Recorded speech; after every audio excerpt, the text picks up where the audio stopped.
Here with David Havasi again for Tesla Inside Out. In this episode, we're going to talk about what you had planned to talk about last time, which was the P85D test drives, when the P85D was first shown.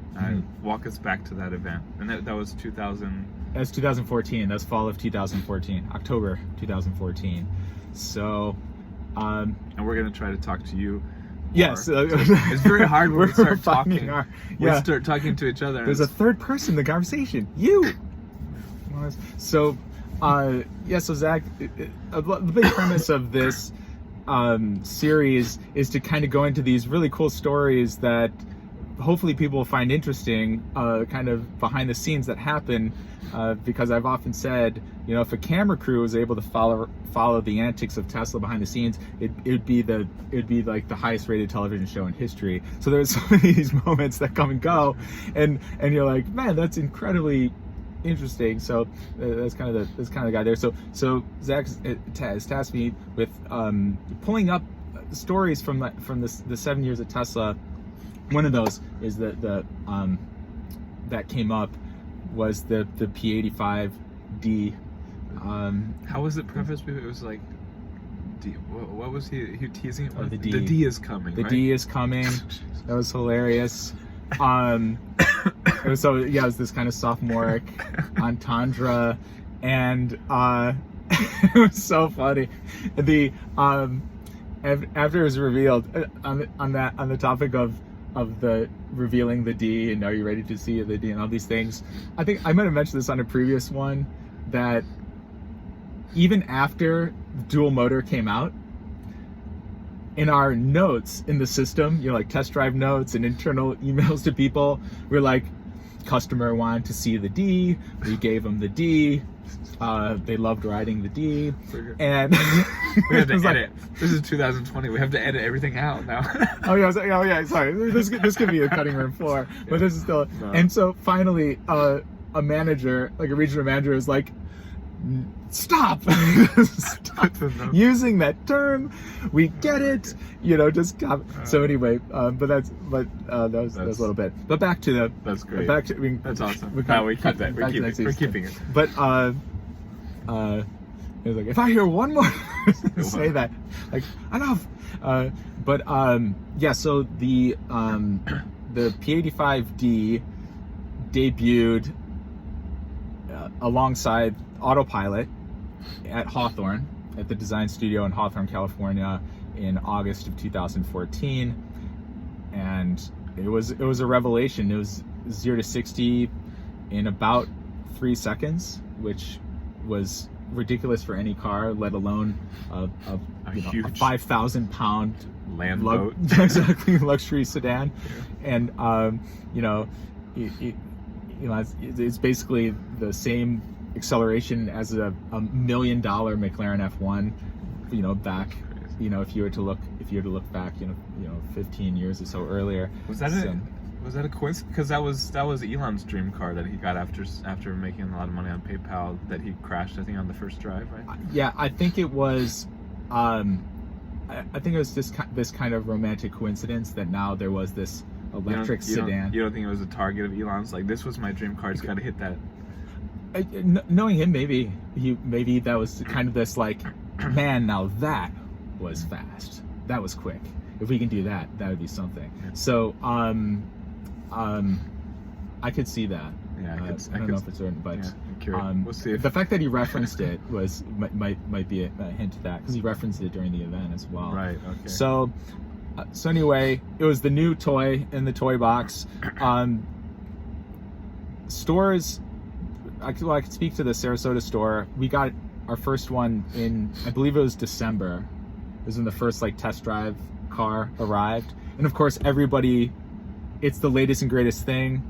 So right away, people were calling in wanting to test drive it. People were coming out of the woodwork to. But that was your first test drive car overall, or that was.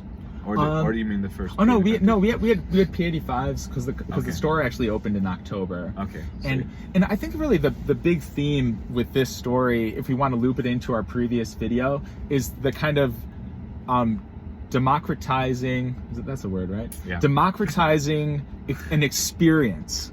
So where, we talked about in the last video how the Roadster, the original Tesla Roadster with a 0 to 60 of 3.9 seconds, how that was seen as an experience that most people wouldn't be able to have because of the cost of the product. It was out of reach. And so most people would, if they experienced it, they experienced it as a visitor, of someone sitting in the car as a visitor, as a rider, but not as an owner. And the really cool thing is now my car can do that acceleration, my Model 3. And so this Toyota Corolla of Teslas, the Tesla Model 3, not a performance Model 3, Tesla Model 3, long range, all-wheel drive, can now go 0 to 60 in under 4 seconds. And we're very jaded with acceleration times now. There's definitely been this renaissance in that metric, but it's really an astonishing thing to ponder. But that's what we saw with the P85D, is you have this full-size electric luxury sedan that has the 0 to 60 time of a car that was $1 million hypercar, the McLaren F1. And so very, very, very few people experienced that acceleration previous to that. The funny thing is now Tesla fans know this, but I wonder, most normal people, I doubt they realize how quick Teslas are. If they haven't been in one, I doubt they realize how quick they are. I also, like we talked about before, I think they see one, they think it's a very expensive car. Except that now you see we see Model 3s all the time now in this area, and I think it's got to start registering for people like, hey, that car must be more affordable than I thought, because I keep seeing it everywhere, right? I mean, seeing more in the drop-off line at school and things like that. Well, and the interesting is, it's good news for them both ways, because they tend to think the car is more expensive than it is, and then they don't realize how quick it is. Right. And so you tell them, no, it's actually way less than you think and way quicker than you think. And so it's like a double whammy, it's quicker and less expensive than you think. Yeah. And when I first drove a P85D that was my first Tesla test drive. Wow. P85D in Vancouver. I was there for a conference, Renewable Cities conference, and you think, wow, this is amazing, and then you're like, well, I'll never, I can't afford this car. Like outside my league, but this is amazing. Yeah, and Ryan McCaffrey actually talked about this in his Ride the Lightning podcast. You check it out; it's amazing if you haven't already. His first introduction, and you can, this is just like you. His first introduction to Tesla was a test drive in the Tesla Roadster. So it was. And he said he'll always be thankful for Tesla for that. They gave him a ride in the Roadster fully knowing that he was not in a position to buy it. Yeah. And this was the genius of the Tesla test drives, particularly in the early days, because there was two philosophies with test drives. One was the traditional philosophy that you'd find at Bentley or Lamborghini or Porsche. If they can't afford the car, don't waste your time with these mendicants, with these commoners. Yeah. We need people. If we're gonna put miles on this car, it's gonna be with a buyer, a person that can buy it. So that's the traditional mindset. But then there's this other mindset of get people to experience it, get them hooked on the idea of it. And that's when we start seeing the idea with Jerome and putting this doctrine out. If they have a pulse, you get them in that car, you get them to drive. It's interesting that you share that, because Elon's got such an open access approach to a lot of things. He started OpenAI because he feels like open access is critical. They use Linux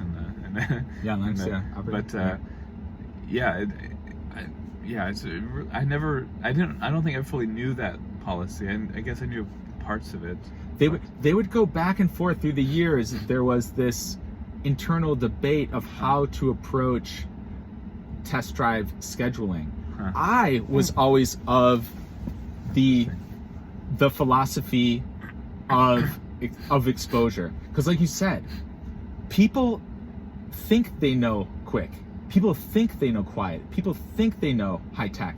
Because whenever I tell somebody, You can talk to your blue in the face about Tesla. Whenever I tell somebody, oh, the Tesla's quick, the person would say, oh, well, my Lexus is really quick.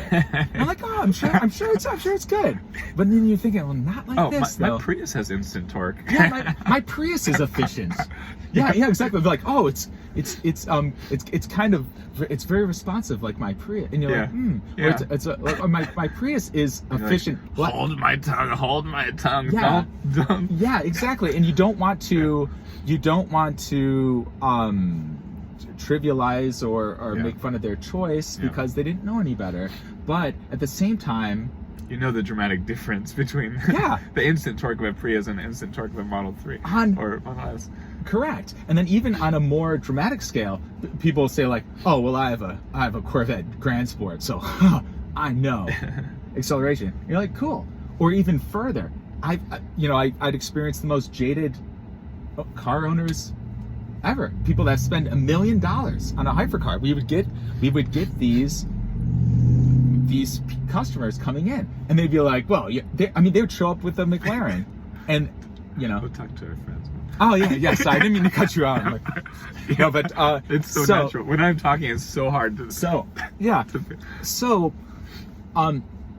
But much like Ryan McCaffrey, when he experienced the Roadster way before a Model S came out, he knew two things. One, he couldn't afford the Roadster. But the second thing, even more important, he knew in his heart of hearts that one day he would have a Tesla. One day. That became the aspirational thing. Like, it planted that seed. And when they say that Tesla doesn't advertise, that's true. And when people are baffled by when the Model 3 had hundreds of thousands of people put down $1,000 on a car they had not driven, the fact of the matter is, a lot of them had driven a Tesla before. That's interesting. I never really thought about that they had test driven their Model 3 by test driving a Model S. Correct. They had test driven a Tesla. Yeah. And what I would always instill in people, because a lot of times when we test drive, and I'll get around to the E85. I love it. I'm like, woo! As if you know me, brevity is not one of my strengths. But I'll bring it back around. The side note in brackets is 90% of the article. Yeah, exactly. Yeah, that's it's true. Yeah, it's true. Well, I love it. But because what I would tell people in test drives, because a lot of times, particularly when we started, we would only have one powertrain. And so we'd actually need the person, if we had a P85 and the person was coming in for a 60 kilowatt hour car, they'd be like, oh man, is the 60 kilowatt hour car going to accelerate like a P85? They would want to test drive that first. And the way I would get them to go forward on a 60 kilowatt hour car, I'd say, obviously the P85 is the quintessential example of the instant torque and the acceleration. The good news is, though, that instant torque, that linear, uninterrupted thrust that you feel in the P85 is a universal characteristic of all the Teslas. So you're going to feel that thrust, and it'll be a thrust that you've never experienced before in any other car. But you can feel a difference. It must have been a part of a strategy to give as many test drives as possible in the P85D, so that or whatever. Well, I would even go as knowing that instant linear torque was so superior to the acceleration experience that 99% of the people have ever experienced. I would even say in the P85, I was like, okay, do about a 1/4 inch compression or maybe a 1/2 inch compression on the accelerator pedal, and they'd feel that thrust. It wouldn't be like Heimlich maneuver, your brain's getting sucked out of your ears kind of acceleration, but it would be this very thrilling, spirited acceleration. And I'd be like, the 60 kilowatt hour is significantly more brisk than that. And they'd be like, oh, well, I'm good. Yeah. And so that would be the trigger. So, but definitely, if you have them test drive the highest performance trim, whenever they go to a lower Tesla, it's you're missing that extra oomph, that extra. Correct. It's like it's as much as it's like better than everything else on the road. You're like, oh man, I really want that performance one. It was so much quicker. Like Yeah. It's It's just a different. It's hard to. We had a term for that I can't say, but it's an apt analogy. Well, and that's where on this topic, the P85 and also the subsequent, insane mode, ludicrous mode, they had that insane mode, and they also had sport. And we actually used that to our advantage. I actually wrote an article on this. Oh, inside my I'll share it right there. That what we do in test drives for the P85 and performance cars is, it had insane mode, which is basically maximizing the throttle mapping to increase performance. And then we would put it on sport mode, and sport mode's throttle mapping was very similar to the non-performance car, so it was about 4.2 seconds. So people could kind of taste test in the car on the fly. So if we had the P85D, but they're in the market for like the 85D, or if we had a P90D in their market for a 90D, we could put it in sport mode. Even though it was a P85D, they could still have the experience of the acceleration of what like an 85D. But and a lot of times that worked for our benefit for an upsell, so to speak. That's what I mean. I mean, you must upsell a lot of people by Yes, what I would tell them what I tell them, they would come in for an 85D, but our only test drive car is a P85D. So I'm like, here's what we're gonna do. The car has 2 drive modes. It has insane, which is the whole kit and caboodle. It's 0 to 60 in about 3 seconds. We can experience that at the end if you want. But let's put it in sport. This will mimic the throttle mapping of the 85D, the car that you are interested in getting. And they're like, great, that sounds like a great idea. And then we do the test drive. Of course, they'd be blown away by the acceleration of like a 4 second, around 4 seconds 0 to 60. And then at the end of the test drive, and this was not me trying to upsell. This was me giving them all the information. Stop lying. No, I did not. I can honestly say it'd be I would say, for academic purposes, would you like to put it on insane for the last run? And people are like, oh yeah, okay. And they'd hit it, and then of course it'd be this. And bring out laughter most of the time, right? It was like a laughter button, an involuntary. It was like hysteria, as you know, and there's tons of videos. I know from we had the 85D in Poland, and giving test drives often brought out laughter, and it's it's really wonderful to have a car and do that repeatedly, enjoy that. But I think the quickest EV I had driven before the P85D was BMW i3, and then some other electric cars in Europe. And I had written for a long time about how the dramatic, we'd publish these videos of people doing, these test drives and all this stuff. And so I thought I was prepared.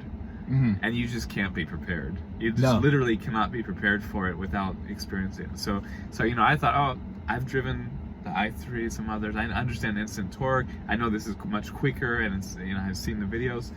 It's gonna be fun. But it brought out laughter. Immediately like made me laugh. I went with a few people. Some of them knew a bit about Tesla, some of them didn't, and we all were just like giggling and laughing the whole test drive, because it was just like, this is crazy. This is something else. Yeah, because your body, at a physiological, it actually changes the biology of your body. The fluids get sucked to the back. Your brain starts releasing endorphins. It is a thrill ride in the very essence of what that term means. I say it's like building a roller coaster as you go. It's like building your own roller coaster on your daily commute, which is awesome. And you're not worried about burning gas because your roller coaster is fueled at home. And I've thought about that more recently, that there's actually physical effects that I'm sure make people more likely to, you think of fight or flight, like you have a fight or flight moment, you're more likely to do something dramatic, right? To either run or fight. Yeah. And this is not the same, but I feel like it must be similar, where you have an experience that makes you more willing to go outside of your practical boundaries of what you're going to spend or whatever. And you think, absolutely. That's it. I'm getting And within 5 or 15, I don't know how long it takes, you make the decision and and it's done. And it's I feel like there's got to be it would be amazing if you could actually study this and figure out how many people bought the higher trim or bought a Tesla because of this. Of course we can't. There's no way to scientifically examine that well enough. But I'm locally. I met a gentleman who is a Model 3 Performance. He has one of the Stealth Model 3 Performances. Yeah. He works at a local car dealership and had a car. I won't say which, but had a car that was a mid-sized sedan. Significantly less than a Performance Model 3, but he said he test drove the Performance Model 3, and there was no question. He was like, "I have to have this. I have to have this." And he goes, he would never spend that much on a car. But he said it was such a transcendent. He didn't use the word transcendent, but it was such a transcendent experience. Transformational. Transformational. Yeah. So a lot of times when I would do, I put it on insane mode at the end of the drive. Maybe half the time, if the guy was by himself, he's like, I gotta call my wife because I think I'm buying a more expensive. I gotta upgrade. Or if the wife. He'd look back and the wife would be like, oh, okay. And he's like, yes, I'm getting the Performance one. They did not come in for the Performance one. And or you'd have people say, wow, that Performance is nuts. But even the non-Performance is astonishing. Well, we were talking earlier about, just when you're at the front of a line at a red light, you step on it when you leave. So when there's clear open road. I say it's my diplomatic duty to blow away gas cars at the light as an ambassador to the technology. No, it's advertising, right? Yeah, and I'm not reckless. I do it to the speed limit. Not reckless, to the speed limit. It's not open areas, not dangerous areas. And then you look in the mirror and you see how far back they are. And I've seen it actually. I've seen other cars do it too a few times. It's always me. It seems like, but then once in a while you're at a light and you see another car do it at a light. And it's like, whoa, that car zipped off. I've seen BMW i3 and Tesla Model 3 or Tesla, any Tesla. You see it sometimes and you're like, wow, that looks pretty dramatic from it. So it's real advertising. I think. But there was one time I was coming home from Busch Gardens and I'm just used to doing it. I was at a red light. There was a Corvette next to me. Normally, this guy had been actually driving a little, I think a little quick, And I was like, I'm just going to step on it at the red light. And stepped on it. Zoom.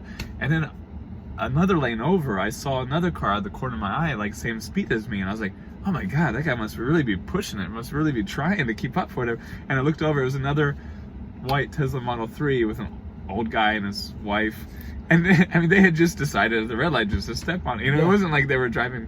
It's just that's the car. The car just does that by itself, and it's you just casually enjoy it. You get used to a higher level of acceleration than a gas car too. And it's not that you're drag racing and everyone's thrown back in their seat. Yeah. Did I tell you the story? Have we recorded the story? It's a super quick anecdote of the Ford Raptor where my wife and I were out to dinner and the Ford Raptor was next. I don't think so. I don't know. Maybe. If again, I apologize. I'm kind of senile in that way. And we've talked about a lot of things off camera. Oh yeah, but maybe that's it. For a company car for over a year, I had a P85 Model S because it was the test drive car. There's no stores in the area. I was the store. I would give people test drives in my car as an employee of Tesla, but it was also my daily driver. So my wife and I were having dinner in downtown Sarasota, and we were driving back home. We were talking about how wonderful the dinner was, and I always jokingly say that when I got the P85D, people say, do you ever take it out of insane mode? And I said, yes. When my wife is in the car, I'd take it out of insane mode because she was pregnant at the time when the P85D, when we had them in the stores. And I said, I'd take it out of insane mode because I didn't want to involuntarily induce labor, squeeze the baby out. So we're at the light, and I noticed there was a Ford Raptor, big, and I actually love the Ford Raptor. I think they're so like pissed. They're like so mean looking. So I really like the stance and things. But I noticed it. I took note because I really admire the aesthetics of that truck. And it was next to us. Ford Raptor. So the light turns green, and my wife and I are talking about how delicious the scallops were or something. And then I hear this next to me, kind of behind me, this wah, wah, wah. Yeah. And he was like maybe a car length behind us. And then my wife and I had this epiphany of like, oh my gosh, like he's trying. He thought we were racing. Like he's going full throttle. Yeah. And I'm talking to my wife about the scallops, like, but the acceleration that we had been grown accustomed to as normal was like a big V8's full out, which was and it's like so kind of peaceful hilarious. because when you do it in electric, it's peaceful. It's Yes. a peaceful, quick acceleration. Mhm. When you do it in a non-electric, you have the sound and the feeling, and it feels like you're really trying. Like It's a bucking Bronco. That's what was the weird thing about seeing that Tesla out the corner of my eyes. Like I was like, I had this sense. I knew if it wasn't electric, it had to be really trying. The driver had to be really like pushing it, and like knew he was pushing it, and like had the feeling and the sound of pushing it. And then I looked over and saw it was a Tesla, an old guy in a Tesla, and I was like, oh, he just left the red light. Like he just stepped on the pedal. That's normal acceleration for a Tesla driver. And it's like You become accustomed to it. There is this like my dad being an engineer at Dodge, he'd bring home like Dodge Vipers and things like that. And I described driving particularly the original Dodge Viper. It was like wrestling a gorilla, or like arm wrestling a gorilla. It was basically a stock car with turn signals.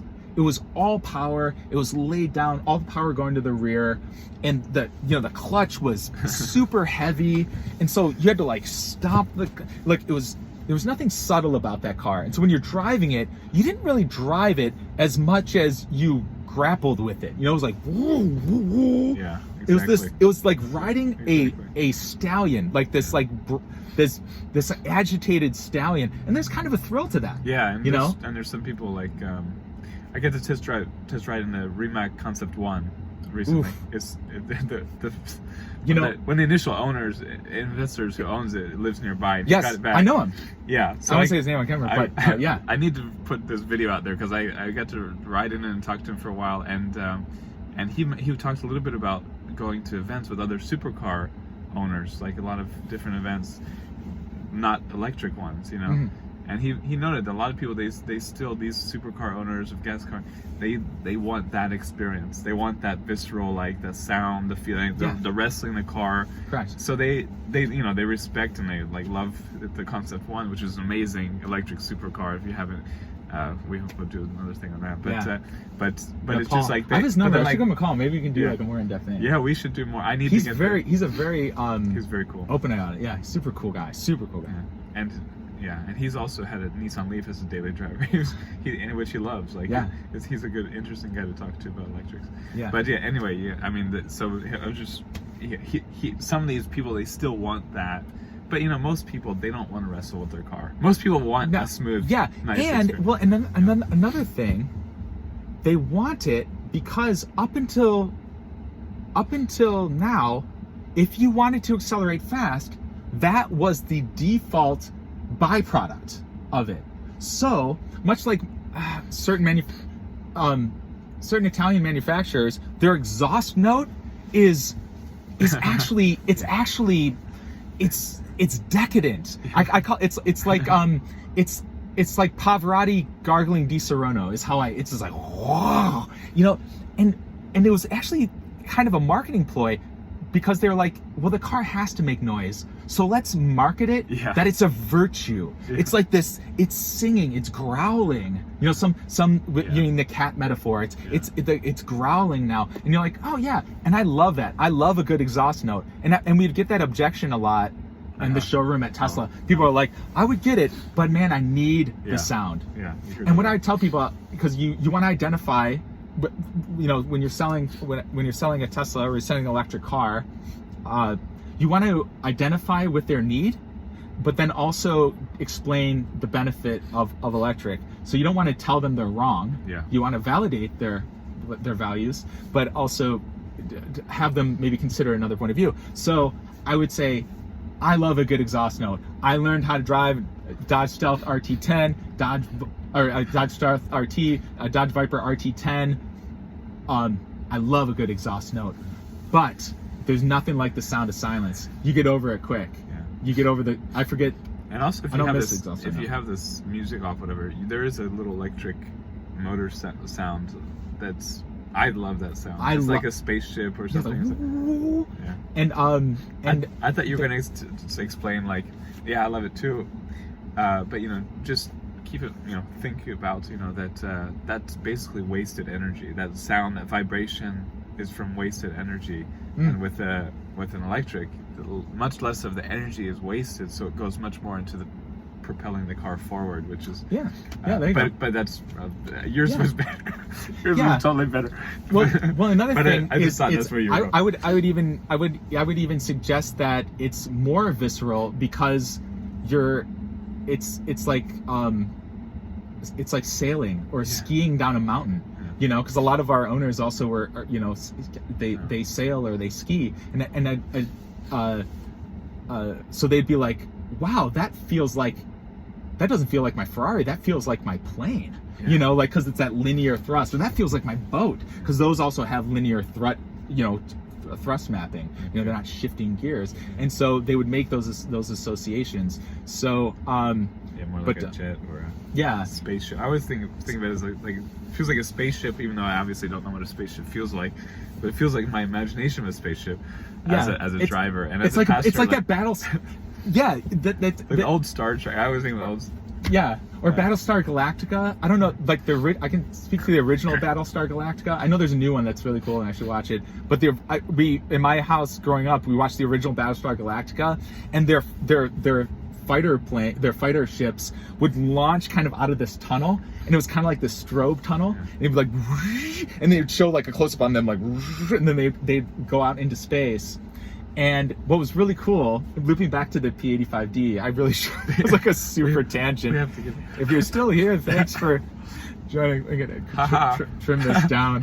They're like, joke's on you. Yeah, people are like, this is not about the P85D test drive, man. What I loved about it, and if it's still on there, Google /gear P85D or autopilot event /gear to get this awesome ride along video. My buddy Ted Marandino was driving the car, and it really captured the essence of being in the car while it accelerates as much as you can visually. You can't truly do it unless you're live, but then also experiencing autopilot. That video is like, that was, everybody recommended that one. That was super. It was the quintessential, in my opinion, and I've watched them all, and I was there. That is the quintessential recording of that event, of that demo ride. Yeah. So anyway, the P85D at that event, at the unveiling event at Hawthorne, they brilliantly, the event, whoever put together the event, or whoever's vision this was, it was brilliant. The initial acceleration that the car did was in this strobed tunnel. So it kind of gave you this warp speed kind of thing, like whoosh, whoosh, whoosh, That was Elon. I mean, I wouldn't put it past. Yeah, I mean, it was this extra bit of theatrics that. And the reference to movies Elon and well, I mean, so many of us Tesla fans. But you think of is it the Enterprise, the Star Trek spaceship? I don't know. The Enterprise is Enterprise. Star Trek. Yeah. So you think of the Enterprise warp speed. Yeah. Or going to warp speed, and the stars go. And you have that, and I mean they must have used probably electric motor sounds or something for some of these. Whereas because you have this similar kind of, that kind of whir. Sound. Yeah, that where does it come from? I don't know, but whoever did the sound. And so I don't know. I still feel like that's what it feels like as a driver. And as a passenger, I always feel like it feels like a roller coaster. Yeah, like that's how I've always. And the spaceship, that title I think is involuntary, because yes, has anyone been in a spaceship? No, but that's for many people, that's what it must be like. And I think they're like, we're all gonna be very disappointed when we get a response. We're like, this doesn't feel like the Enterprise. This is making a bad metaphor my whole life. No. So the P85, Yeah. What about the event? So the event was incredible. Everyone's was blown away by it. We were getting, because we would do test rides, and there were like 5 adults in the car, and they were still doing acceleration, and it was blowing people away. Yeah. And and the big thing was like, just wait till you're the only one in the car. Yeah. She had several hundred pounds. The thing just rips. It was crazy. Yeah. My test drive was 5 people in the car, and they tell you, it's like, oh, it's quicker, if you have less weight. And it's like, your brain is like, what? Like, how could it be quicker? Like, this is insane. This is literally, insane mode. When we first got the ludicrous mode Model S. I've never driven so ludicrous. Oh, dude. We're gonna do it. Let's do it. Let's do it like next week. I'll call Morgan up. Okay. Dude, your face melts. It actually, it teeters the line, and if I say this, like, it teeters the line between pleasure and pain. Yeah. Like, it is like being sucked through a straw. It's like absurd. But when the ludicrous mode card came in, all the Tesla employees, and all the Tesla employees, we had to experience it, and so we all piled in, like 5 of us, and then we would do acceleration run, during our test drive course and things like that. And you could turn on Ludicrous Plus, and you could record the the G's, and we were pulling over a G of acceleration. And I've always said this before, with 5 people in the car. It's like that's crazy. And so it's faster than free fall with 5 people. Well, we should we get to any more on the event, it brings to mind we had met with Blake Fuller of GoPuck recently, who did the original Pikes Peak run with Model S, and I just saw him yesterday, talked to him yesterday, and he's got this car. They had stripped, so for the extra. You need the weight reduction. Get all the weight out. So they stripped it out. They had a roll cage, and he still got it. Like, it's partially, because he uses it now as his daily driver. Yeah, but it's still, I've seen it around town. Yeah, so there's still like parts of it that are like, he was, oh, it looks like a race car in there. It's like it's got it. But he's I'm not gonna break any news, but I think he's got some more fun stuff coming. So we'll have a lot more fun, and I think we can do.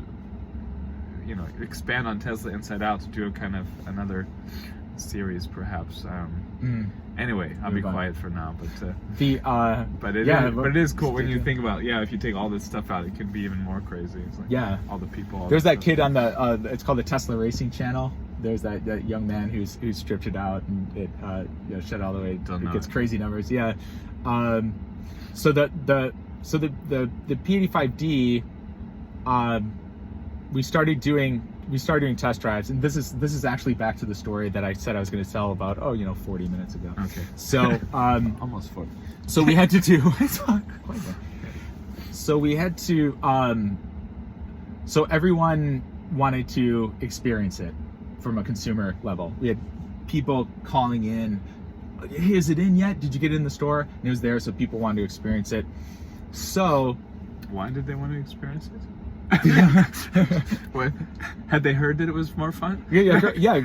Word got out. It was viral back then. Well, I mean, you imagine you can't. The proposition is ridiculous.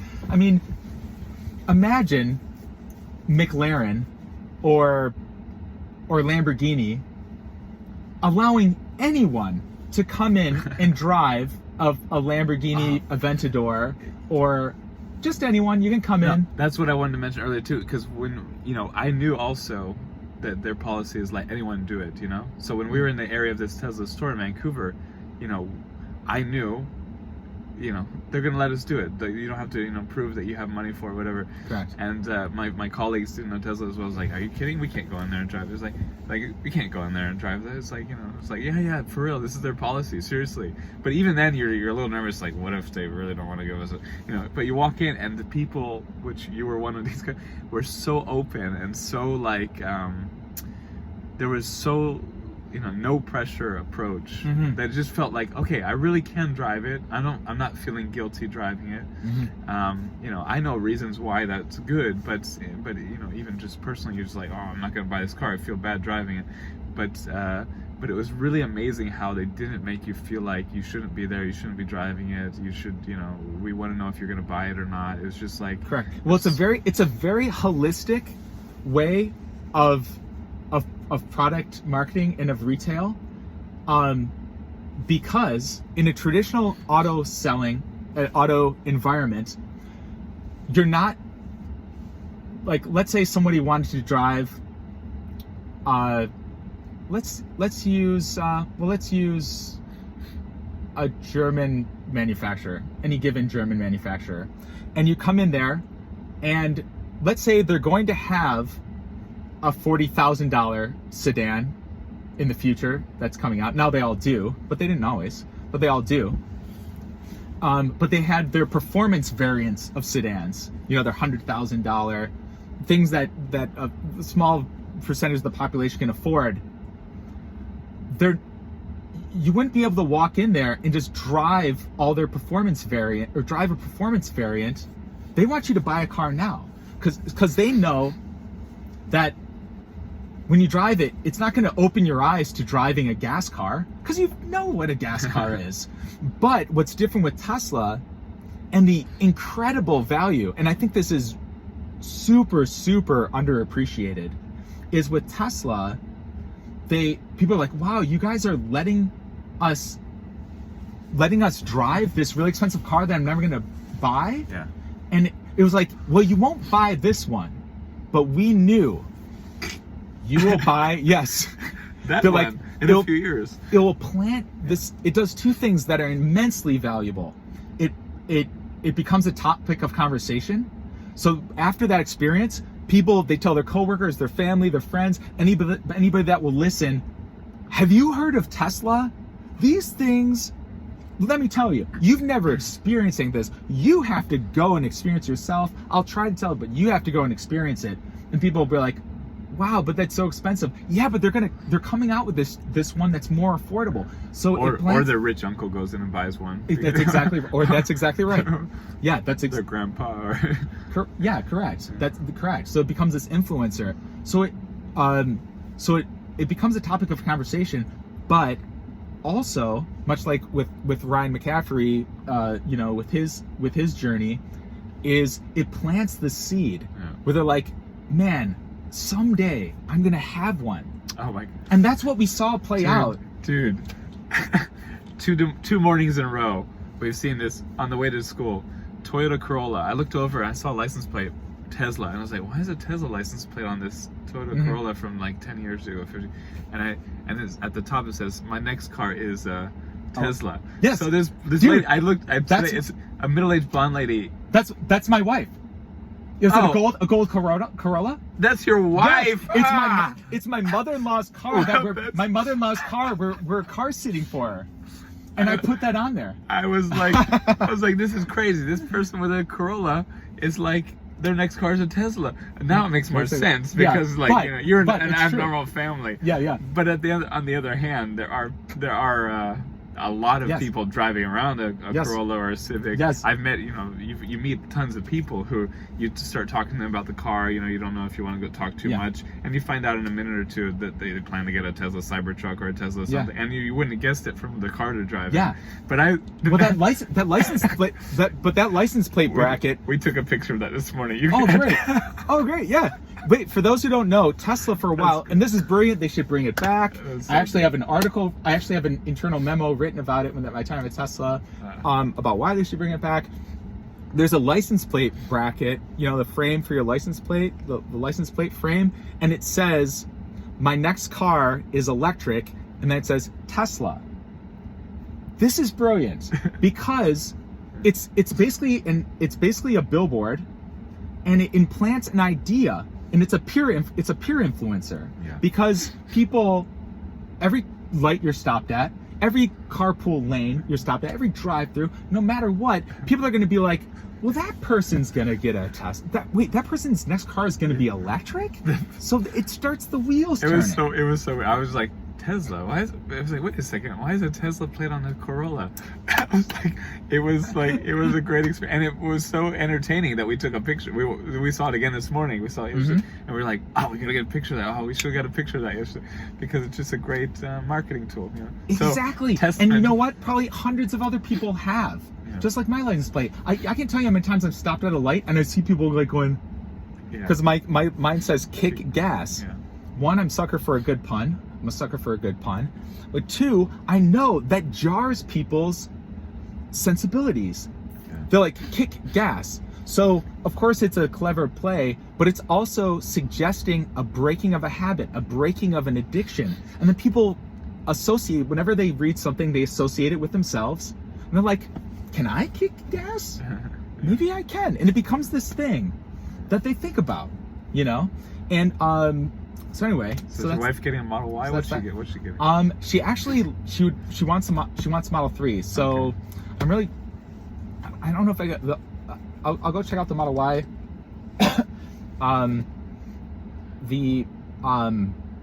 We both, my wife and I both like The driving small. Yeah, small, like the Model 3 is like the perfect size for us because it's like sporty. But yet it's functional. I don't know, you know. I totally understand. I mean, Yeah. I'm attracted to the Model Y. I might get another Model 3. For getting in and out. Have a knee problem that's, you know, I know it's not can't really get better, so I don't want it to get too much worse. So that's appealing, and more space. But this is the perfect size for driving around. And The one thing is, I wish I had a hatch, so I could put my little daughter's mini Tesla. You know, her little radio flyer. I have to like bogart my father-in-law's Model X and throw it in the back if we want to take the car to the park or something. Yeah, we have the same problem. Actually. And but for that, it's so funny. The only reason why I want a hatch is so I can fit my daughter's radio flyer mini Tesla in the back. That's why I would get a hatch. And that's I have no other need for that. That's good close. Was there anything else on the event? The test drive? Oh my god, they're oh my god. What is left? So we got, maybe we can cut all this this crap out. We can, but this is the story. I'm gonna tell the story. Okay. And this is it. Cool. Okay, so a lot of people wanted to oh my god. This is the finale. So this is good. This is great. I love it. Dude. I love it. People who love it can keep watching. People who don't love it don't have to watch other videos. So people would come in to test drive the P85D, and we would get them into the car. We would adjust their seat, steering wheel, you know, and then we'd always do what I would call the come to Jesus talk, which this is preparing the person for what they're about to experience. Because accelerating at around 3 seconds is not for everyone. It actually does kind of dance the line of comfort and discomfort as far as the forces that you are experiencing. And so we wanted to dip our toe into the pool with that. We didn't want a cannonball because we wanted people to enjoy themselves. We didn't want people to have an uncomfortable experience. So whether the person came in a McLaren or they came in a Honda Civic, we gave this little spiel. Listen, this thing, you know, pulls over a G. It actually changes the biology of your body. The fluids in the front of your face get sucked to the back. We will, when we launch, we're gonna tell everyone when we're gonna launch, because we don't want to hurt anyone's neck or something like that. We can drive it. Kind of a lawsuit. Yeah, we can drive it in a very civil and genteel way. But you'll see when you hit it to the floor, it's warp speed time, because there's a direct correlation to how close the pedal is to the floor, which how much thrust you experience. Okay, so we'd have this talk with the driver. Does that sound cool with you? Great. There'll be a time and a place where we can accelerate. We want you to be comfortable, and if you feel uncomfortable, or if anyone in the car feels uncomfortable, please tell us. You know, after you experience that, we want everyone to have a good time. Great. So so this one gentleman comes in. He wants to experience P85D, and we're like, cool, great, let's go out, go in our little test drive area, give him the spiel. He hits the acceleration, he stops it, and he's like, whoa. We're like, yeah, is that something else? And he's like, that was incredible. I think I need to get out of the car. I'm not feeling well. We're like, okay. We pull over. We're in this unpopulated area. He sits down on the grass and puts his face in his hands. He got ill from the acceleration. This was a performance car owner. Yeah. And oh wow. And so we're like, hey, cool. We let him get a breather. We let him get some fresh air. He got back in the car, and I said, well, let's put it back into sport mode. Let's take it off insane mode. We'll slide it over into sport. This will mimic the non-performance variant, which he also loved. He comes back to the store.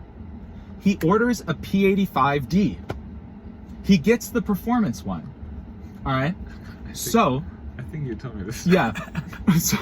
He goes on his merry way. It's delivered, and he'll stop by the store every once in a while.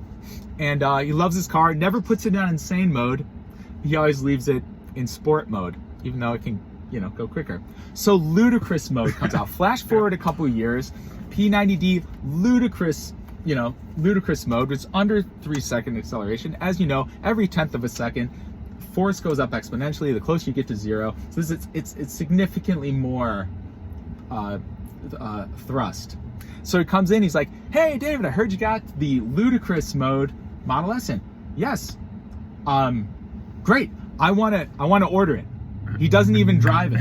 He doesn't even drive it. I was like, now I gotta ask you, if I recall, in your initial test drive with the P85D, you got ill and you sat on the grass. He's like, yes I did. And I was like, but you still got a P85D? Yes I did. Did you ever put it in insane mode during this time that you've owned it? Nope, never. It's always been in sport. Insane mode makes me sick because it's too quick. I'm like, oh, okay. That's great. So now you want to buy a car that's quicker that's identical to the car, but faster. Knowing that the slower one, even the one that was, not to say slower, but that one made you ill. And he was like, yes. And I'm like, why? And he's like, I just have to have the best thing. Yeah. I have to have the best thing. And he got it. There were I used to follow Tesla Motors Club forums really closely, and when there was insane mode and then ludicrous mode, there were certain who just always had to immediately buy the best thing. They just, that was their, in their it's like career. Some people are like that with phones and, and they're probably, in their careers or other things in life, they probably like that, just like they have to be number one. So they're just constantly upgrading, but the crazy thing is how much, well, there's a lot of potential there, but how much that allows Tesla to make better and better margins, like you spent $2,000 to get the upgrade, the performance upgrade on the Model 3, and I mean, there's just so much potential there. As they find ways to improve the car, they can add just, hey, here's another option to pay, give us this much more money, and we didn't change anything about your car except for the software. Yeah. Of course, or there was a hardware upgrade that but yeah. It's been a sort of a key feature for Tesla through the years to keep Tesla alive and making enough money to get to where it is today. And now it's obviously very profitable. But yeah, so I mean, software, and we touched about this a little bit in the last video, how software, how malleable or how much a car is able to evolve after purchase is going to be one of these key metrics that people, I think, start measuring, like next to performance, safety, luxury. They'll be like, well, how does it, from a heuristic standpoint, how does it learn about me? And then also, what kind of options can be, what is the malleability? How clean of a slate is it? Which Tesla's obviously set itself up incredibly well for. So I guess to close out on the P85D, how many people do you think you made laugh in P85D test drives? Well, between P85D, between the P85D and then like the P100D ludicrous, again, thousands. You've heard thousands of people laughing from the. It's one of the greatest things I'll ever take from my time at Tesla. Is sitting in that seat and witnessing the epiphany people would have. The to close it, we talked about, remember 55 minutes ago, we talked about the democratizing of experience. How this is like a supercomputer, and maybe only though at one time it thought only the wealthy could have something like this, and now it's now people are having these experiences that at one time were only people of incredible wealth could access these experiences, which I think is a pretty magical thing. And when you start talking about a car like the Model 3, when people are like, how did they get 400,000 pre-orders from all these people with no advertising? It's because that was the manifestation, and this is not talked about enough, that was the manifestation of Tesla's approach to product exposure. I call it, I've talked about this before, it's the drug dealer on the playground. The first hit's free. You get them hooked, and they need it, they want it, they can't imagine their lives without it. Everything else is terrible in comparison. They need that, and then when you say, oh, but then there's something that you can have this experience now, you can afford it, you can have this too. Yeah. That was it. And if Tesla didn't do that, they Model 3 would not be the historical success it is today. I hadn't really ever thought a lot about the test drives being, I don't know. I hadn't made the direct link. People love Tesla because of all these reasons. I hadn't really thought so many people put down a reservation because they had test driven a Model S, which is pretty interesting. I mean, it's very interesting to talk about, but as you and I know, and as if anyone watching who has driven a Tesla, the proof is in the pudding. The accelerator pedal, I call the accelerator pedal the believer, because when you press it, you become a believer. And I don't care who you are, I don't care what your background is, I don't care what your biases are, I don't care what your preconceptions are. And so when people, that was the value of doing the test drives. And for all these OEMs out there that want to sell electric cars, if you want to sell electric cars, every single person that walks through your dealership that has a driver's license and a pulse, get them to drive the car and they will want it. Guaranteed. You don't have to say a word to them. Yeah, they'll want that it. Mustang Mach-E could sell like hotcakes, I'm sure. Mm-hmm. So the thing that I think I remember the most from that launch was there was the launch of the Autopilot as well. As Autopilot was first introduced, had lane changing there, and we had a debate. I think one of the first episodes of Clean Tech Talk with Chris DeMoro, we talked about what's bigger deal, the D and the acceleration that comes with that, or Autopilot. What's the bigger deal in the long run? What's the bigger introduction? Very clear in the long now. Run?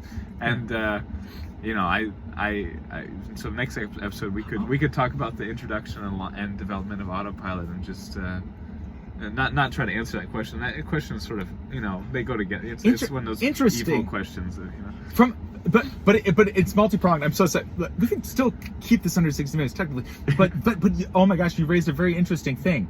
In the long term, obviously you think Autopilot, because that's moving us one step closer to autonomous driving. Yeah. Yes. Where acceleration is more trivial. It's like it's a want, not a need. And it appeals to a certain population. Correct. It's a value proposition that not everyone is going to hold in the highest regard. Right. Where Autopilot is this universal convenience that many people have a commute. Many people will find this universally appealing. Mm-hmm. But from a marketing perspective, at that moment in time, at that moment in history, with Tesla, as far as a market accelerator in accelerating the adoption, accelerating the transition to electric motoring, that potent acceleration, being so brazen and so obvious and so powerful, that shifted the mentality of people like, I want to go electric and I will go electric. And so that planted the seed for Model 3, which then gave it the massively historical launch success Yeah, you have that to it did. You have to survive long enough to make autopilot worthwhile in the long run. Correct. And like you said, there's a link between that experience and Model 3 reservations, which is what helped the company to become financially sustainable and profitable at a mass market. So there's a lot of, I think it's the evil question because you can't really they both together have been dramatic. Imagine if Tesla took the traditional auto dealer approach where it's like, oh, if you can't afford this car, we don't want you to drive it. They wouldn't be alive today. Correct. Yeah. And people like, oh, you're putting on the dividends that were paid. Yes, did they put miles on those test drive cars? Yes. The dividends from that they're the most valuable automaker in the U.S. now. Yep. I think it was worth it. I think it was a big move, big event, and a big story. A little policy that went a long way. Mm-hmm. Yeah. This segment was supposed to be 15 minutes long. I'm an idiot. I'm surprised my wife hasn't called you. Oh man, our wives are saints. Yeah. Bye bye. We'll talk to you next time. Next time we'll do autopilot introduction and development. Yeah. Mm-hmm. Yeah, good. 15 minutes of an hour conversation. Yeah, about 10 it. minutes, 10, 15.